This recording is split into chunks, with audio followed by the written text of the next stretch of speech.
हई जवान के चला ही टम टम बोला कितना में दे बुथतिया ओठलाली चाटा 10 रुपया चाहे ढोढ़े चाटा 10 रुपया ओठलाली चाटा 10 रुपया हरे कोमलो 10 रुपया।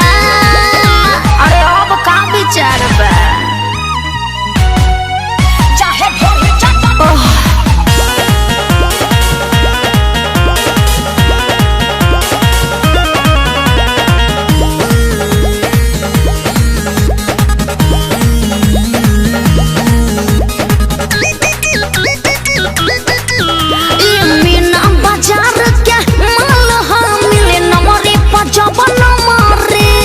करते हब सब तोरे नाम हो चढ़ी टंगरी पजब टंगरी।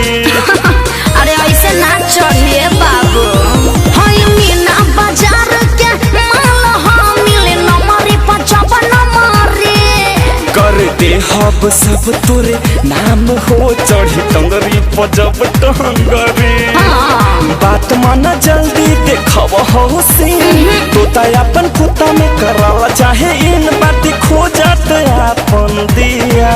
ओठलाली चाटा 10 रुपया चाहे ढोढ़े चाटा 10 रुपया ओठलाली चाटा 10 रुपया हरे कोमलो 10 रुपया चाहे ढोढ़े चाटा हरे कोमलो 10 रुपया।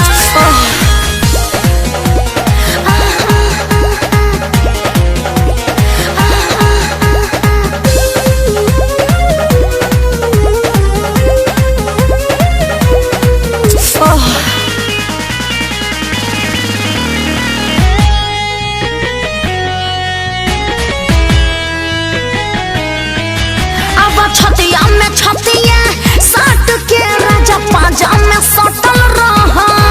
मिली मजा करे जा जोर से तू सटा के सटल रहा।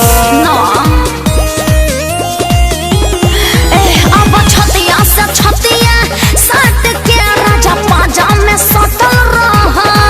मिली मजा करे जा जोर से तू सटा के सटल रहा।